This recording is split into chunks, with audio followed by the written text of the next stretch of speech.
Adeshimai Maya Mamunina Mwajo Adamoa say Obubo Sumide Tosonson and in Nensemwe Kochi, dear Kwa Brema Man Central for Krukrakopeno, and na ene enumremo sonfo Ohinere, Mame Equia Yabua, Esiama Bronya Yatsnasia de Baba Somo, and was Sompa TV so. And Sanabedia Dencheche at the Afason Pana 3.1 FM, and was Santem Mantem Kropo Kumasimo. A February month, Mobati and Kaya Sunyane, Sompa 98.9, and a Bropoya Mantel for Unity Eddie Free and Kranza, Sompa 90.7, and somewhat a bano at Dosso, the Obati be a woman, and it's a nay, Chamini Yawano, a woman, bedroom, a France, and so. Wasai etu wasetina no e de ahye brebi ya won fa brebi anso enhyeda ento so emusem e yade a wo betie na sansem kro na ho no na yewura afenyo makin enso anam so e de kokobo e de ama ya yede emusem ne mu nkyeremo no e ba besomo ene adwumre yewura Katie Hammond na asetina ya entimi amasona no wono so de nano atomo bi nsem ben na panyin no epesa wose e de trauma sanititru ene NDC fo a wonom so e wom na hyebedwam Elsia yakase ya dom komano ba no den yewura to forcing eno se kwase menka meso mekabi eno no so to bi pa de ama MPP for ya wode ensem bi so ye ya desrede e de ato Ghana fo nim se wonhwe na wonyo sa de na be ya desuade e de ama MPP for ni titru Fair Wages and Salaries Commission so wonom so abo wo homoden amansamade wo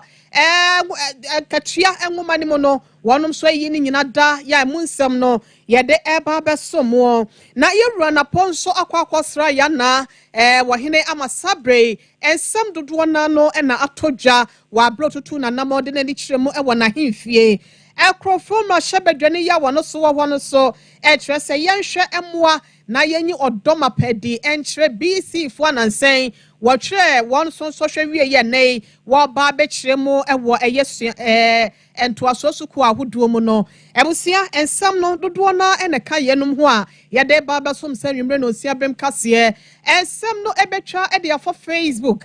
Sompa TV Ghana ana Sompa 93.1 YouTube no Sompa TV kwa www.sompolike.com ne kwoti ensam ni beken ka bi so fa free ho ya fa seda ema mizo free drink ni 5 James afisa nwumrei wa beti na yaso ya yehunu dwom e wakase so eya no akopa no no de bia nom na etimi abo wa mpomden ho nsem Sompa chade so eboa ye bronya no eye du krafo enwisie ne nyanka wasetena mu no se be ye betimi ahye nkranti ase fa de kakra bra na ebeso ye de ase be ye betimi ache ne ma no e de ama enipa empempem 3 bar sentence so e de 3 cold capsules cocoa master no e di akagiremu e wakase yi mu Express Group akwantu ho nsem nyina da ne nsem e na wasa wo de kwhye no toto enema e de mawo imi pro service HSS adwadifo ometira mo kwa ban mu na munya sponsorship ama munwuma ahodo no wabra mudi moni kiremu e wo China akodi nanso ne nyina da e ye adwuma empuntu nti abusua enwumako wese no wada o manwumrei waso yasene ya yede ensem no eba bedan mu afi ya gibrani adaje na senia ensem ne sitie no yentime efa ensomo na senya da ene yede beto monim se ensem bia ekoso e wo mrahye bedwam ne ntino menteme ho ase ama ne muso e wo ho ama Speaker of Parliamentary Accusations for Dagbon wono e kire se wodi na hini e wo ho wono ne eja e wo fie wo ntine ne ma ekobisi basa obehwe na watimi akrakra na ma bibia so watimi atodin eno ti wo kire se enya ade a wono bekọ asetena kosisi wono akasa ne bobeto ne yam ehu se ne ma nyina so da na akwamansa na wasan afrem na hyebedwafo no ama wondwumedie no watimi aba beto aso ene nyankopon adaroma abrewan so yi kwemu ema asetena no oye se wokọ na so bra wokọ ye no ene obi nim de asi ye edom kase MPP fo no ekyerese nya ade obewura fie ho ama nsem krampo edwa edabedwasrede wokotutu ne srani abasade yi ato ye no na atimi akoso eno enam sa yoso nteno ye raba be kyerese enya ade obaso sansem fo no so wono ato nsa from no mabegina prochi na wɔkyɛ sɛ nya ade a wɔbɛwura mu na afei krampo no business committee ya wɔn to nsa no mu so frɛ sɛ yɛnhwɛ na nneɛma gu pono so a wɔsi ɛhwɛ na ɛbɛka ho asɛm na ɔmo mpo ntumi ama na wɔn nneɛma ahodoɔ wɔn ntumi akeka nsia ne deɛ a na ɛsɛ tena a wɔbɛtena aseɛ no mfasoɔ bi ani so nti wɔasɛ tu asetena no de ahyɛ da na mmom sɛ brɛ pɔte ɔbɛsa aba ne deɛ ɛnyɛ ade a wɔde maayɛ. And therefore, matters that they wanted us to handle, which are admitted for the consideration of the business committee, are not on the order paper, and in fact, there's no order paper for today because the business committee could not meet due to the absence of the people who requested for the recall. And as you can see, one side of the house is completely empty. In view of this, we have, as usual, got a quorum to sit, but we have no business before us to transact, because the business committee, as you know, they prepare a report, and this report is adopted by the House as business agreed by the House to transact during the course of the week. In the absence of that,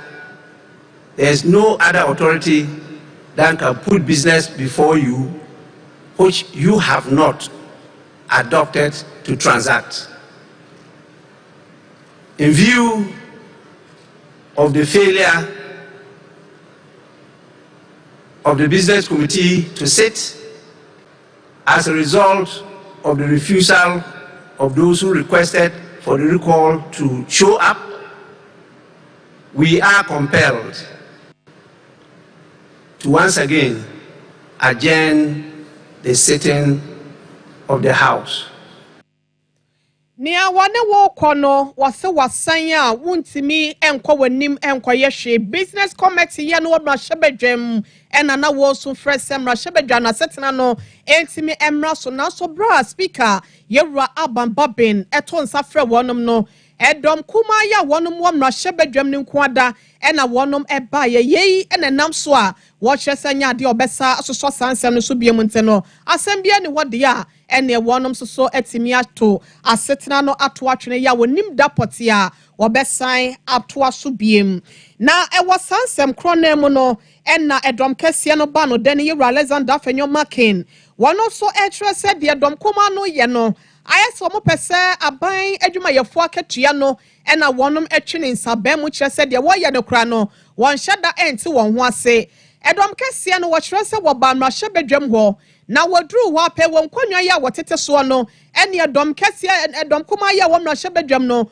wonom dimnika akwa se na de wonom ene ye dom kese wei ene nam so wo kire se MPP amanyoko ni ma ya wonom ye mra hyebedwam ho fo no dom kese no wonom antimi ama metais wo kwanwa no enkofo akwa de aboso na no ene ye Afenyo Makin na kire se kokobo ena wono de wode ema se ya nhwe na Ghana fo ya afia no antomu na mpanyifo ka bie wom no so amfa wo ho anjimu na se ne ne amasi kwa mra hyebedwam no se ya na betoa so de a wo how any so asobone ena de bebre wo man adwumayefo.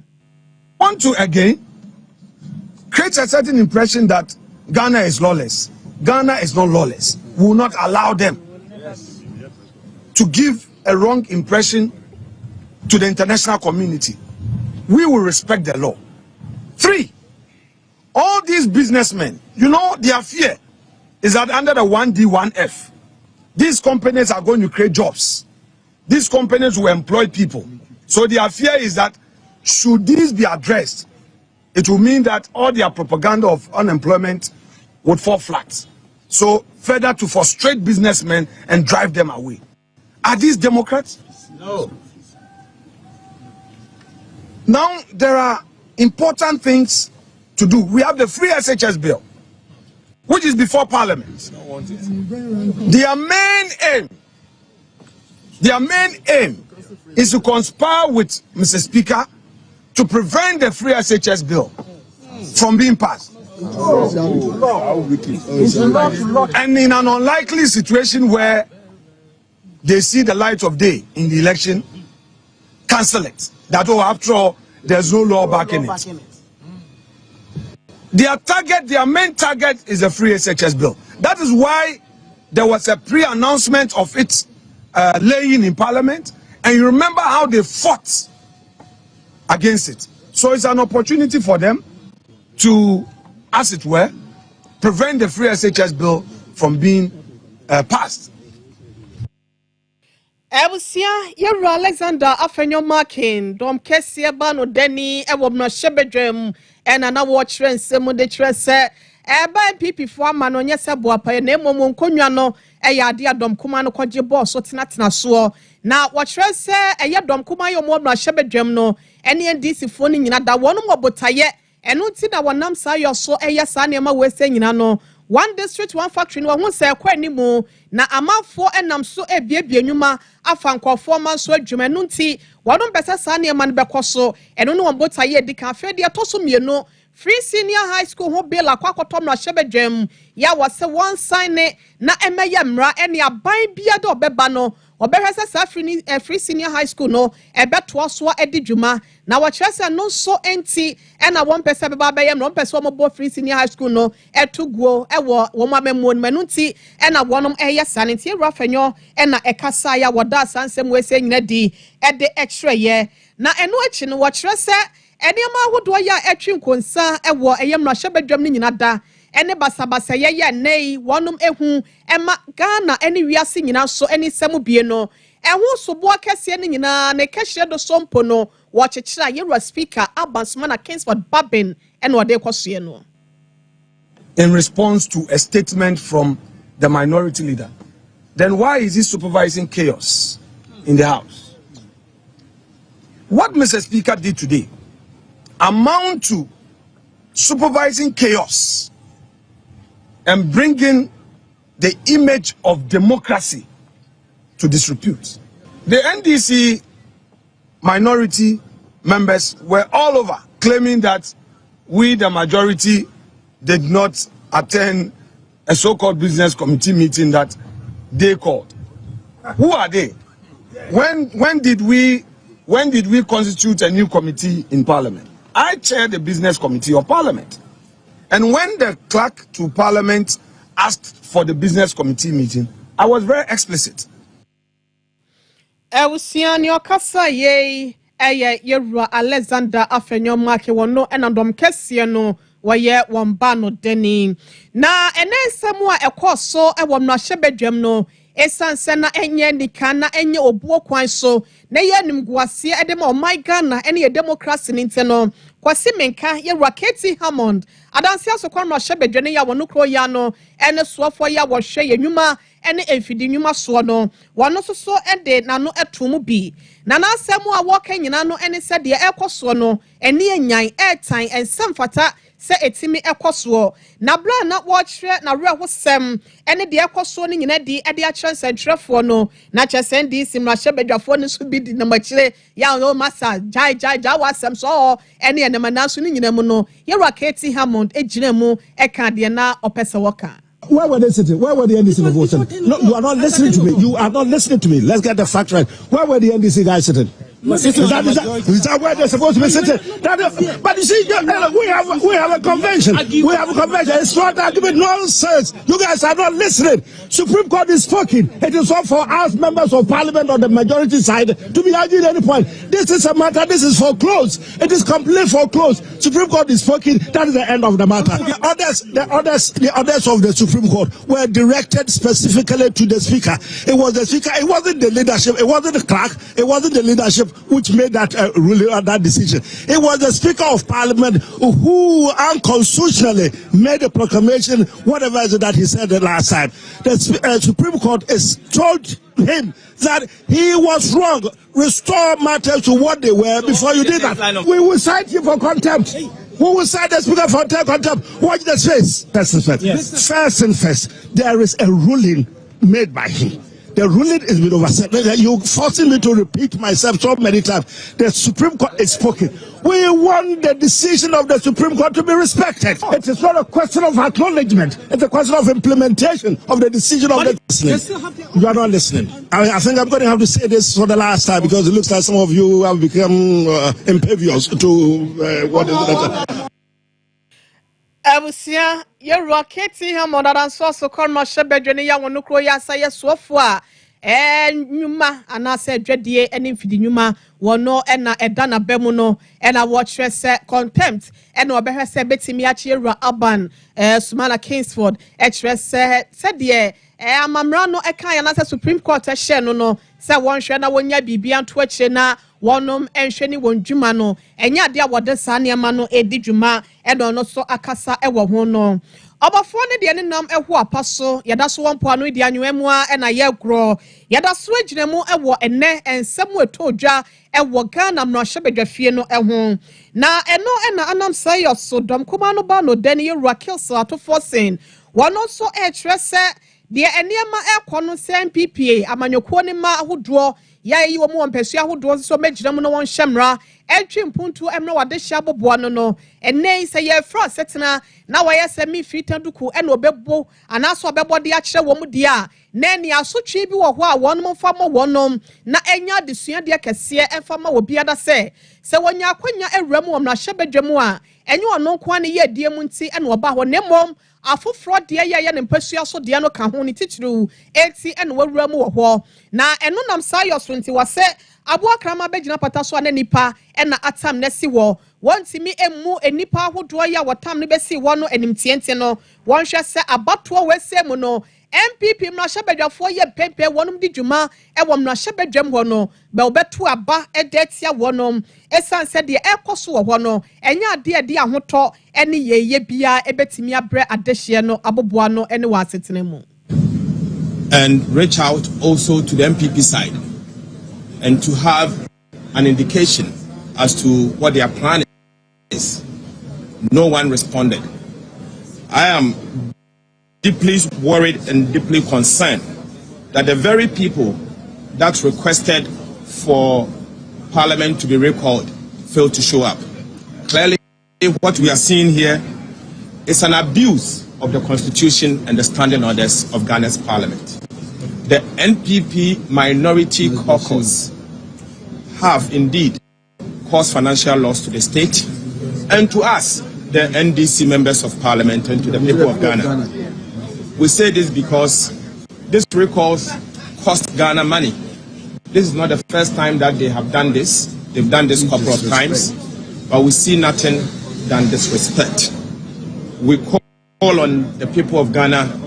to see the behavior of the MPP and punish them accordingly. They have certainly, everything shows that the MPP are tired, they are fed up, and they are not ready to work for the people. They are ready for the people. They are bereft of ideas and they are short of vision. They cannot solve the suffering of the people. All what they do out there during campaigns, in spite of the hardship, is to sing and dance. That's all what they do. Yera ato forcing ena yetie no causing financial law to the state. Na chese na setna ba ye no Ghana for sika ena ti ni ade a won so twa ye nyina no wode ye yenti no. So betra no wonya adwuma de o Ghana bokenti no Ghana de hye entwe won ma so twe ni nyina no ene se won to aba emfa entia wonom. Ebusia yemfri sa ensam etodwa wo mrahwebedwam ne no na yemfa ye ni nkyeremu e won nsɛmfoforo mu Fair Wages and Salaries Commission ye bedwako ya wonom hwe eye aban adwuma yefo akatua ho nsɛm so na wonom so de nsɛm bi atodwa ne nyina no ye modemmo ya wabo ekyerese na nsɛn na anoma bi ebɛbɔ hwemagu wasom sa wonfa wani enkyeremu ewo enwo eye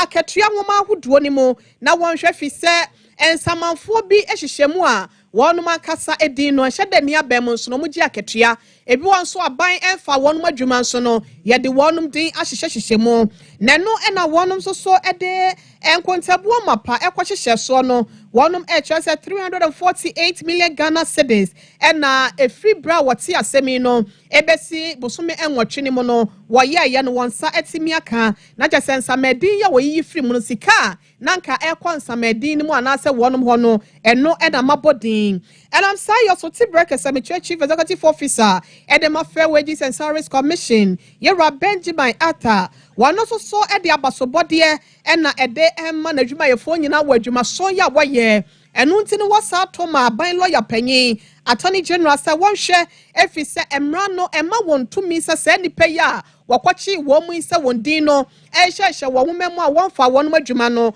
wɔbɛtumi atwe wɔn aso mmara no ɛnam wɔnom so nti wɔsrɛ sɛ saa bɛyɛ a wɔagya nsɛm no nyinaa de ama aban lawyer panyin no wɔnhwɛ na wɔmfa asotwe mu ɔden ɛmfama sɛ nipa na ɛtumi ayɛ nsana hɔ ɛde ama afoforɔ yɛnkɔ na yɛwura Benjamin nsɛm no sɛ na ɔde de to dwa no yɛntie bi mmra. The whistleblowers, I arrived at for them sincerely. The whistleblowers have been very helpful. Issues that could not come to the notice of Fair Wages, through the whistleblowers, we are able to do so. What has come to happen now is that increasingly people are beginning to know that look, there's somebody sitting somewhere watching you. You know, the savings are huge, but the last time that we did the estimate, I think that was in August, it was about 348 or so. I've forgotten the number, but it was 348. The cascading effect, which was so beautiful, was what Smith was also doing by weeding out, and they also made a huge savings. You know, so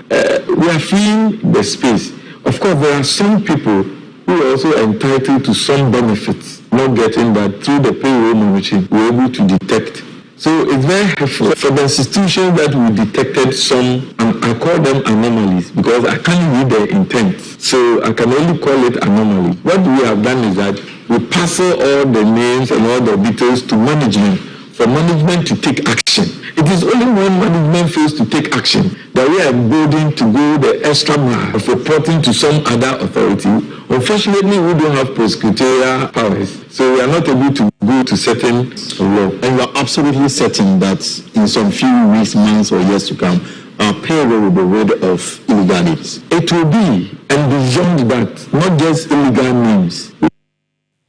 Elsia Tibreke say ya wano etua Fair Wages and Salaries Commission no yɛwura Benjamin Arthur ɛne yɛkɔ ekotie no enyumre no nsiabrem kaseɛ no ɛne egu so etoto ne srɛ ne abasadema ɛwɔ Sompa TV so no brekɔ na wote yɛnka ɛwɔ Sompa 93.1 FM Sompa 98.9 ɛna Sompa 90.7 yɛwura ensɛm foforo mu na Franka kitafo be de akyire edema MPP oso kokroko amanyokro no yɛwura Matthew Opoku Prempe na po ono so edentoabo ahyehye so akwakopie mu ɛwɔ Dagbon ɛno ne mpɔtamo esanse pintia asase ɛne hɔkwa na krobia nso ɛwɔ ne rent no wɔde n'ani kyerɛ mu ɛwɔ Dagbon rua yana Mahama Abukali Gariba ya wɔtɔso mienu wɔno so na hemfie ɛwɔ yendi bra wɔkopie mu wɔ hɔ no ensɛm dodoɔ na no ɛna yɛwura na po ɛde to dwa emu baako ya na ɛyɛ na semhia pa no ɛne sɛ wɔnhwɛ sɛ bɛya NDC abanyoko no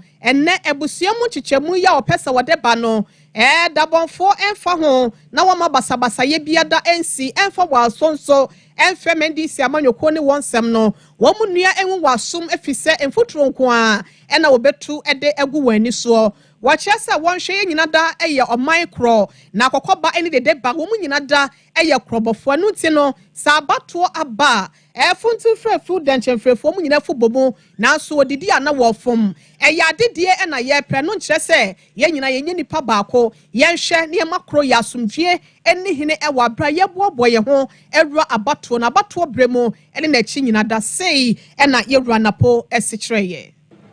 I come in greetings. My dad. People will not understand the relationship between Dagbon and Asante.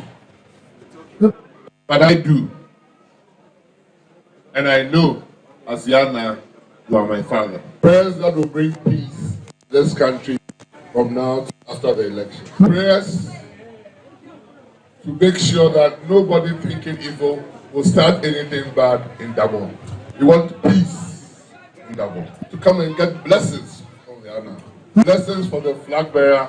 the running mate, and all the parliamentary candidates of the new patriotic party in Dagbon area. Blessings upon them. And directions so that nobody gets into trouble. That's what I come for. For the election itself, I came.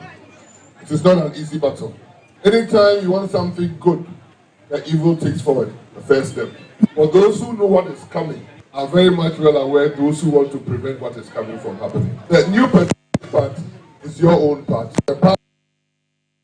Ebusia yɛwura napo ɛne yɛkɔ ekotie n'anum asɛm n'anu akyi yana nso so ɛde afotuo ɛma yɛwura Dr. Matthew Opoku Prempeh ɛkyerɛ sɛ no korɛ wɔmfa ɛnyɛ ɛyɛ abɔsoɔ na wɔmfa ɛbɔ n'asene wɔmfa nto ne tɛkyerɛma no ɛwɔ n'adeyo nyina mu sɛ bɛyɛ na ɛwɔyi ne ti so ɔpɛ sɛ ɛmɛbunu yi a wɔga na ha sɛ nom no ɛnya fapem papa bi esi so wɔ abra wɔde w'ani ɛtumi asi yɛwura napo so no na nam saa yɔ so deɛ odi kan no ɛsan sɛ nkyirima esua ne nanteɛ ne nti no ama ɔman Ghana mɛbunu so no ɛnya gyinabea papa bi ɛde agyina ɛno akyi wɔsa ne mpayɛ ɛde gu ne so ɛma ne nhyira so wɔto ɛde kan no ho. That when you were the energy minister for our dear country Ghana, here you paid him a courtesy call. You assured him of providing electricity to some of the communities within Yendi and Dagbon as a whole, which actually happened. So first of all, he wants to thank you so much for that effort. That indeed you are his son. And he was happy to see you being the right mate for a new patriotic party. And once you are in Dagbon, you are seeking for his blessings, and he's assuring you that his blessings are on you. That he has given you the permission to move around the entire kingdom and do your politics. In addition, His Majesty is tasking you to say a very big thank you to the majority leader, Honorable Alexander Afenyo-Markin. He was here 2 weeks ago. His Majesty informed him about his intention to put up a befitting palace for Doha, and indeed he supported the Dagbon Development Fund with 200,000 Ghana cedis.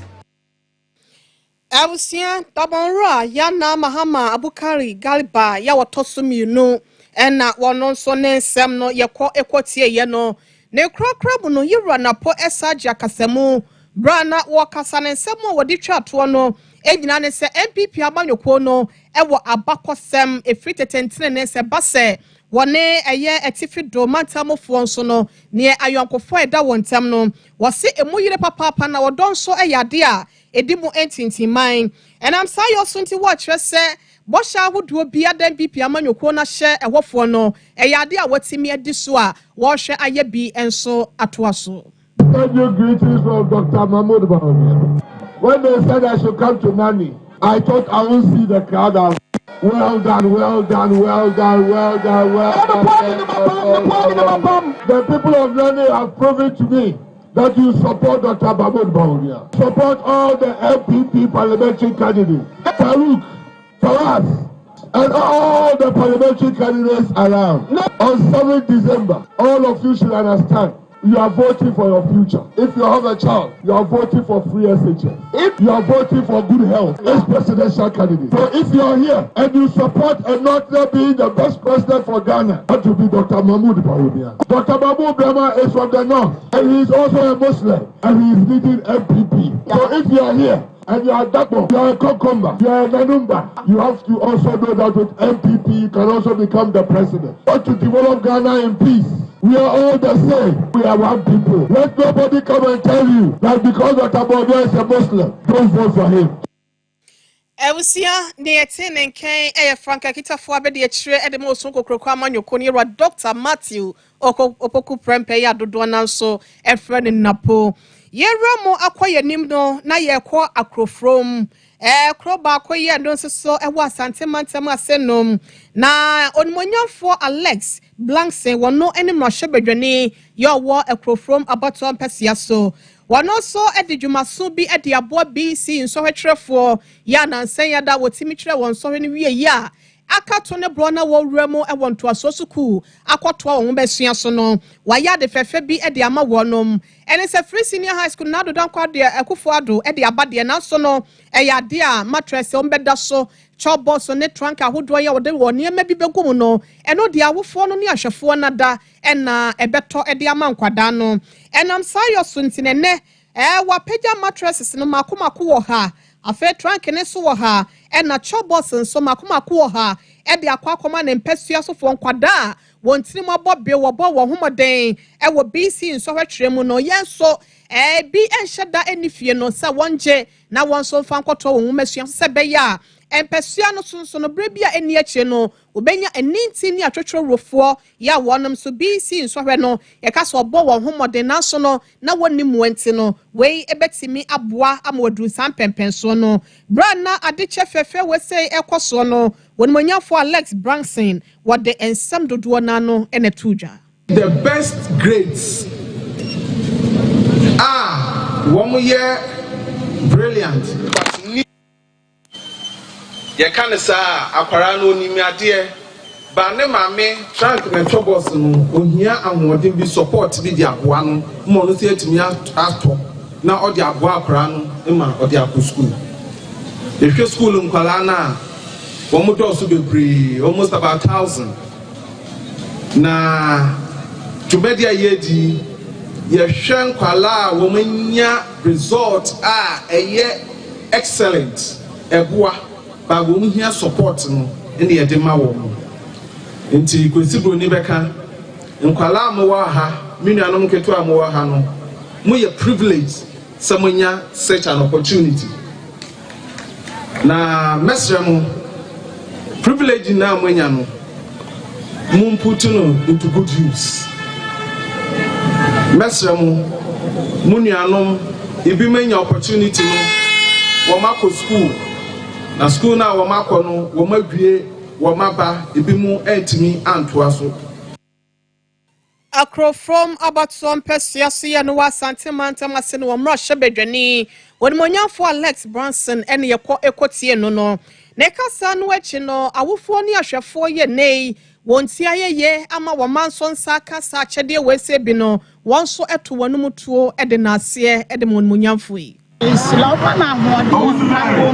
won't me maybe ma or ma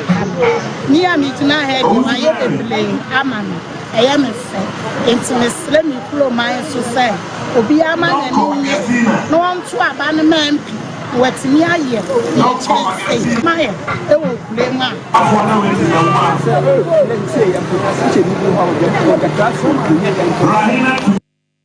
ewusia ne krakra mu no empesua no so akwada ya BC nsohwe ni mo no wotimi bo ne homodin ye pa no na oyoba ye friend Dapali dia wono so ade a wanya akwanya ede nani eba bekire mu ewo St. Louis Senior High School etimi akwakotoa na desua eso bra na adeche ekoso no ne nsaka ne ma ne bi no ensam dodo na ena ababa wa Lydia wono so de tuja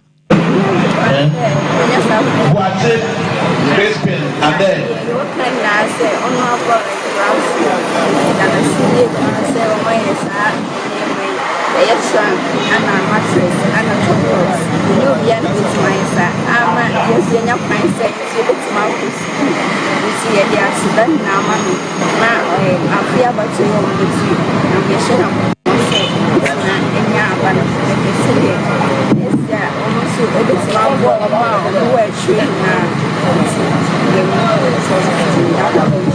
Hello.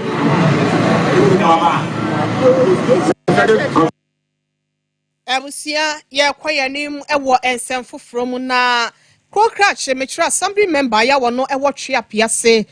kroba koye no wota no south abato ampesia so afomantemu wonmonyafo Zakari Bukari eno ono so ekase wo trese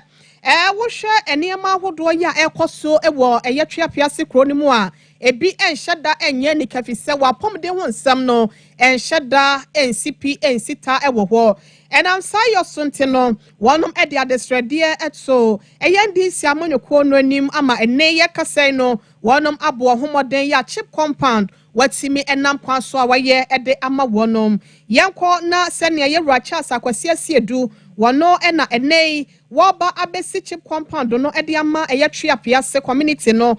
sene ne niam ahodo sitie wabra ndc amanyoko na boni din se wonhwe na wontimi emwa wonom ewo akwanuasa so sebe obeye adwumaden awuramu ewo mashebedwam atwempontudwuma ede abre wonom no wachese waye de fefe pa na de ama omo chese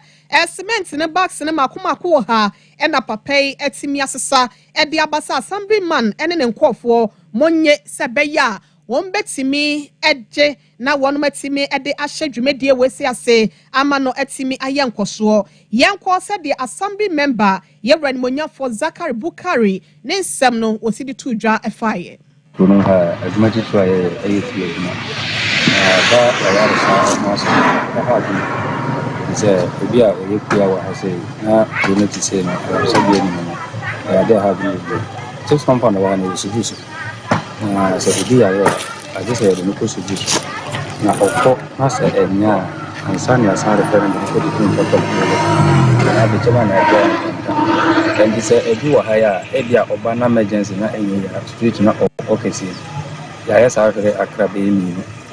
like to show Queen for no constitution. Also, Munti, a bit of change for any another. Jara Sabia wants a major, because of the argument. But they are 1,000 Nakaka.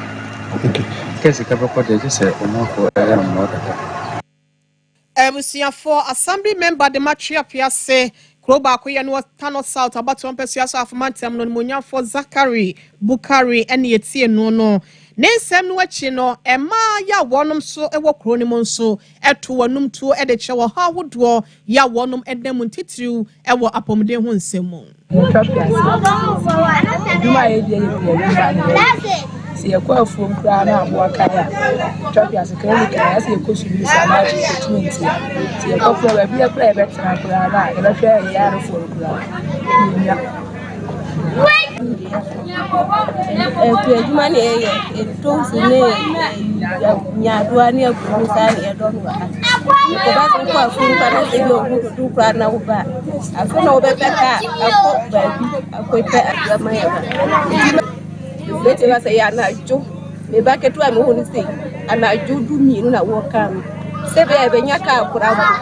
afa de na Ebusia Kroma no emaye wom won kasa no achi no ena parliamentary candidate Edmundis amanyoko ne faye no e wotano South abato mpese so ye renimonya for Charles akwasiesie edu wono soso ekre ne botaye ena ni soade hu ya wowo edema ekroma ene mpese asofo ni titru eba apomde ho ensemu a ono asese yoti opposition po a oni ahoden se ode omani din ekoje bosia oni ahoden se oman no taxes o matu bitim dey adwuma no still no odin kwalai ho efi say obi a ono na da so daye ese free SHS no ese no kakra ne meduru ba bi a ebetimi accommodate obi a enfo how bi ama e no starting progressive free SHS edan na mo hu sesi ho no constituency mu hanyina de ono se waba ono na ye free SHS mu misa na say edan kra ba ko ben e na wasiasi ba bi say enkra na all form so monko school free no on betimi akotem na omosua de enu nti enne se president Mahama atimi agenta no South ho atimi agenta no South nkola omosua de ho Ebusia Yero Jones yesi edun ketia ne banim pon ye nei wagire mu epre eyemra shebedwa edwa ne faye no ewo eyende sidimu ewo Tano South abato mpesua so no ena yekotie no ye friend Charles akwasi esiedu afeya sada ne yenu ede akyeremu ewo asante mantem asenom na mantabi swafo monyafo Simon Osemensa enso akasa kyeresa sansa weni fadia eya wode kyerɛ free best confinshia ngotwinie ya MPP abana donko akufo adodi kan no wonom ebetena wo main adwa kase so no asante mantam waye bi de aboa pa ba kwan yo so a eya ade a watimi abo fise kwan no ebi wo ho na tete apro apansam na wo kyerɛ sɛ wo ba ye no eniema dodo na na ode agu akwan mu kontraja ahodo ya ye kase de be sekwensin no pimienu wo ha ene aduanan enum 2145 kilometers na ekwan no watimi awi a amanfo nso atwetwe ho nsam so no etimi akoye ede ama wonom yero osemensa wade nsam dodo na no ene tai wo yachi me modern ba amabo na emum ya na me pese mekire de maye de maban aye ewo enfie nwatwi mu ye fa apomudin a ede na omo yeye aban a betwam no omo se de na omo yeye ye fa kwan a ede na omo aye ede na aban a oba ye twam nso aye se ye fa bambo nsemo a ede na omo aye ede na aban hodo a ma ba twam no omo aye omedie mi minim sa djuma ya ye no under the Fourth Republic in India, 1993 ban. A man be any who ba, why Juma was sentimental. As saying, Nana Adudankwa, Akufuado, or Mampeni, any Nabedia tree, Dr. Alhaji Mahmoud Bawumia Abe. A sentimentum ni biase. Sir Emrano son, or some may send it. Ah, Yakotuabana, Obiem Piem Finifi and Kotuaban. Abaya obetimi abua asante mantam eye osono amanyakuo no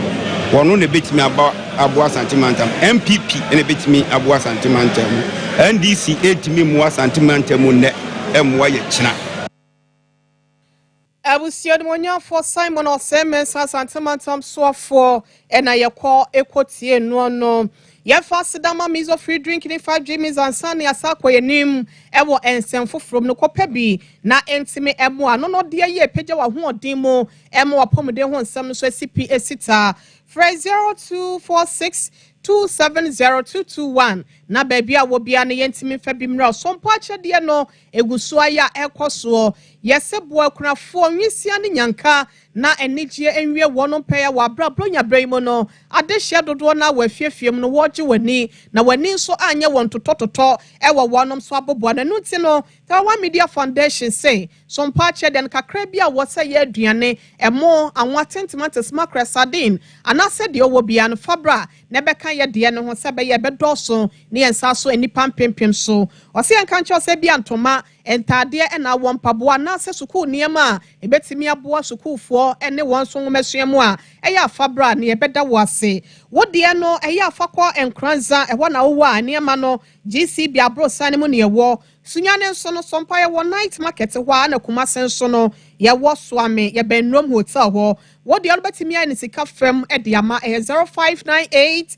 559802 0598 559802 and 0241 272990 0241 272990 edi ebeba eyetara 1 media anase Blessed Foster 21st clinic of the moment expert e was siateka yade samuno eno no wose enka cho so sisi achintiri ye fa to ase e fa sremu abesi wonamro mu ho no wode ne se ye wo ya se twetwen wo se de na ye wo no for ne chemo 15 branches and ye biebie e wo mema for na nyina Kumase ase no mahwe overseas Alpha Radio ncheho e na wonsa beka no sunyane nso no ya original hospital first gate ni hwe ni mu ope e na nkranza nso ye ben children's park no massage papa bi course laboratory test ahodo nyina so ye bi 0540311311 0540311311 na doctors no enye oso emoa 3A Herbal Center si yen kan cho say koko how koko di wunya ema wo hu dwan wo woni asomdwe e wo wabrabo mu ni nyina koko ada roma anase bia wo de na kwakọ yesisi yade okoto aboe wo sori aboe enyina hokora aye wo den ayem timbrafo akwakofa yade wa hodo bi te se eti yade asobne e de abrawo a wose asemde en wode brawo ni nyina ne se 3A co capsules koko master no wunya bia sa ha wo ya maboso nyina no ebetu na se one time e de amount eno ti kope bi ekira kwan nanom efetu nyalo wa ya mbobo so ya se ebusua nyina sabeka bia na wo kwa akopɛ bi atu ɛwɔ ne dɔsɔpo mu ɛde akɔkya ma wɔ no anasɛm a mo pɛ bi atɔn no ɛwɔ kɔlena kɛba dani heba misty heba ɛna afei apidank 0546 107 107 express group so akwantu ho nsɛm nyina da ɔman bia da pɛ so de wani kyerɛ mu owiase nyina no for wani ɛkyerɛ na kache na wontimi ɛmoa ne nkrabata ne dɔɔso kumasi ase no masafo labor runabout ɛna won sabeka no wɔwɔn kran ɔtema east legon takra de sunyane tamale ɛna bibie ni wada roma gye wɔmɛn ne frɛ ne wɔn twetwe nkɔmɔ na wontimi ɛmoa ɛwɔ akwantusɛm ho 0249 000448 0249 000448 Imi Pro Service esi yan kankyerɛ mu a moyɛ business no sɛ yɛn ketwa dantamu anasa kɛseɛ esi akwanya na ba betɔ hɔ mo kyerɛ mu ɛwɔ ɛyɛ China na makɔ akɔpɛ sponsorship akɔ akɔtira mo so madwuma ni mo ama bibi akɔyɛ wei ɛnanso deɛ $2,499 ɛna wɔgye obi bia ɛbɛkɔva Pachoji abey ebreno akato ne brona wonum etu na efre ejimu nchiremu 0244 924573 0244 924573 busia yenyina wese so na yenum enso mra tew ye ba ensam no dodo na na ewechra ye de beto amoso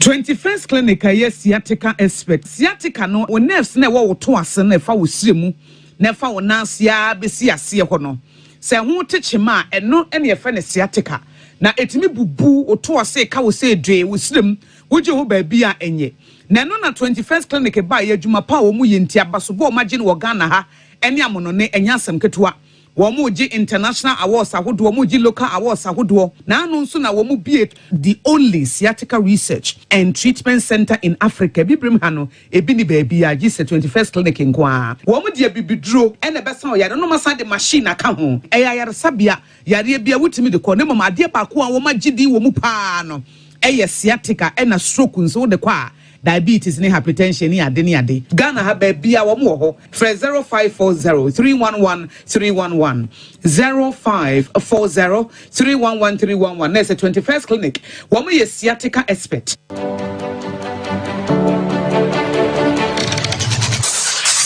Introducing Mixer 5G Sparkling Drink, a whole new refreshment in a can. Mixer 5G is a tasty non-alcoholic drink. It is a perfect companion for all your events, including parties, weddings, and funerals. It is made with green tea, ginseng, guarana, grapes, and grapefruit. Get refreshed with Mixer 5G Sparkling Drink. For bulk purchases, contact 0246 270 221. This advert is FDA approved. Brakasa ya duabon waso a ne dwumedi wo nipadua biara pom den ene na brabo mu ne hia yi pa enye brakasa nko nuaba ne haban bi te se ko nsusu a abonwono ne dia akeka ho no kura enwanunu ahodo a ekọ animu yi ankasa brakasa ne sa nuaba yi binom ne akeka bobudi afa abefo kwan so a ye de aye brakasa powder siesi nipadua na abo akwa ahodo no ho ban afri mpani yade ne yade ahodo pi ho fa enkodate de ma baako freduane anopa ne anwumre anafa enkodate de ma baako woni nsuhie yeti anopa ne anwumre wobra wadidi awie ubenya prekese powder to Kingswalk Herbal ne Heroes Herbal Accra Okechi Drug Lane Dani Herbal Kumase Mensa Takrade Mose Pharmacy ne Greenlight Pharmacy Sunwane Cash and Carry Supermarket Asantwa Herbal ne Bibidro Depot Techiman Sewa Herbal Mampong etufo mfre 0550 19 15-14 prekese powder aduane san yedru FD ahwehwe sankratu mu agiatum ei sewa me hu acho me na no me bisa ekra so kwa brochu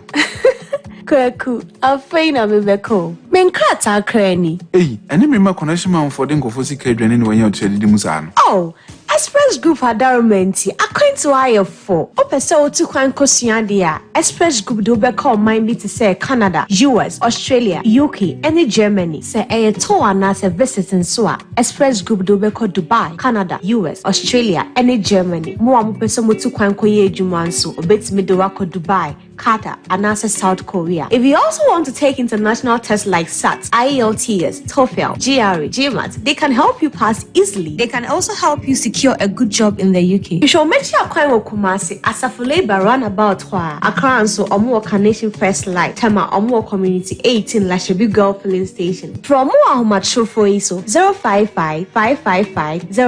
0067 and 0249 000448. Here in Ghana, when it comes to chicken, the good old days are back. Why?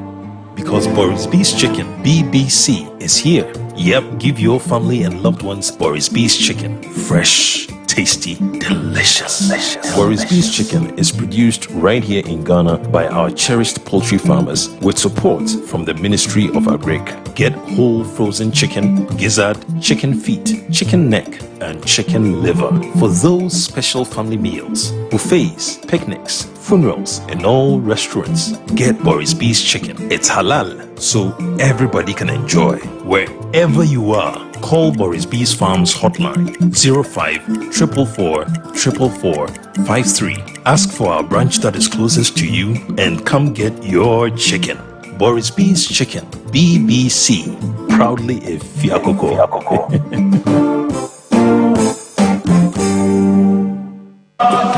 Anyo, said ya frase, ya nante fa montene so. Na ya trete ya pom. Afiwe Sompa FM 98.9. Sunyani Zabakaya way. Na ya nante trete ya pom. And on the 9th of November, ya nyina yeshiem anopano num ewo post office. Na ya nante afa tunyan amontene so. Ya be pie coronation park. Na ehon ye dura yay. Abiba up, any abiba down. Abekoso. Meche eye aerobics. Ye nyanim difua. Ome kasache wa pom di ho. Edishade so say. Dani die ma onpabu anya ready hadi pamfo bank for etiyefo ane political parties nyina saada no goloma shifo aye ready jama for beba afeti tin ne begiagum na mo best DJs ama monyompa eye peace walk Kaidasha no say 90 away ya treche ya pom ade akọ 7 December akoto aba e ya asomdwe nko a aboafo ne 3A core capsules miso fruit juice 5G drink from P of Vibes Recording Studio and a 21st clinic. Walk with Sompa Nantibio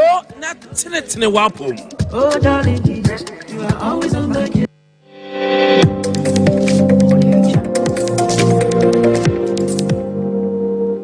Sompa TV, Emma Aketiapa.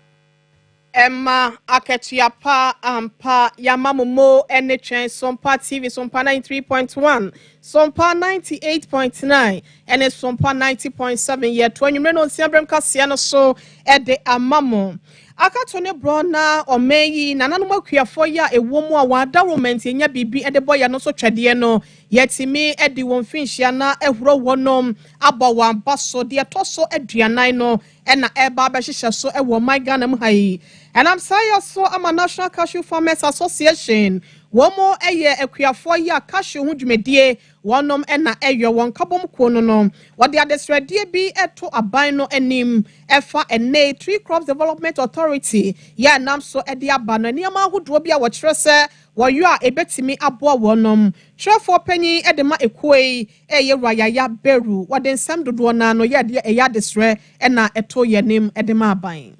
Sasa and no interest said they see I know yemia a grafo. Yakasa yemia grafo, a mere piano, what I yet bano, over this I see a ton 7. 8 11 children who say I shall see a ton 2 and when see our grafo. And no interest a buying some aya walk on aya is supi. Esi supino and nama ahondini sawondini ma atofo so omonfa ni eduma enti china eye epiafo dane de yebesra no say china eye yeda so a em say eye yene no kitamudi a ye wo ye ntemu no china na ebeba na wiye to say afia beba no aban fufuro e beba be gina ho ahye sa abon enti yebesra no Sabua, opesa wadi mayeno, ye pese wakano, echina ya na ye pese obu kambuon, edu tre. If you say buying said ye chama ye ntwaso. Abusia yewra yaya beru na wode ensemetu January secretary edema National Farmers and as a Cashew Farmers Association no watchna da nananom akuafo no yedi si wo ede abo wan abaso ni nyina ne se nanka won dwumedie no ehye December mo fiada ya edika na so na mafi wesi abato ni ntino na watwe ede aba animu a yewra yaya ne dom so de adesre ede ama aban ne nsem no achi no na titire ni panyin de ma ekue ya wonokro ya wasaye edum hine ewo wenchi na nanom atankonwa sase so nana edubu aponsem ya wotoso ensia wode abasobode ene ma MPP aban ewo enema ahodo ya wayede ama wonom esa de adesrede etwato atia ayakashi no fudini kashi biafo debi sabia ani esisi ya pese beto abayeni entina ma the friends therefore we say na moso na be ma abayen ati yali ehia sam entina ma ya friend am 2018 omampani eba wanti Jubilee Park aba share bosse Obama kashi ayati se oku na dedima oba kan ni na ye de bisabi akoto na nim se ye pekashi board aba regulate kashi amaye Abusia na dubu aponsam ya wotoso ensian wono eneye ekue wonom etitine ni sa ya wenchi traditional area no edum hene ya wono ho ne kasa no achi no na ekuafo ya wonom so edoka hyewu bi enso de tene bopa na edema aban sei na wosika wonsem efaye abomma kintam for south jema kono yewo yeah panifo no kan de eno ano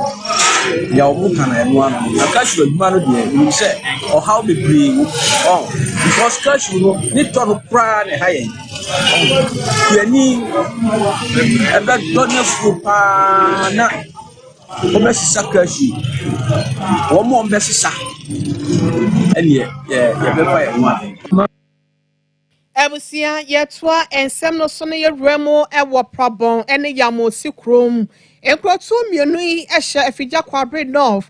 abato pesia so wasante mantem asenom na wonom a womu edokoko no kokko akuafo no wano dem ya wo twa jadwo ekyerese wo hwe won sase no a nananom hemfo bi no ma won potem wono atonton ede ama de hye bi ya wo to anwea ewo so enam sayo so amo abrabo na kwose ye ensensemubo ena wobo fi se wa setene mu no enema nyina nkoye won kua yo no soso no eya de a agija no nti no wono de watonkra e de afaye nua bema ye watonkra de mayen ba wa bedu so se wo ka kire wo bia se wa wonim na wanhwe ye na bese wo mkokko mu ni wo bika na no kura po na de srade kese ena wode fa otufo se to abebi onyam kese wote kra rebra ni kruwa mu maso sa da romo no ene kan bie wo mu nti no wamra won sra bemu na wonhwe ema bibia so ntimi ko se be ya nwea wotu e won potem wa ese wasetena ene won kua yo no bibia betimi etwa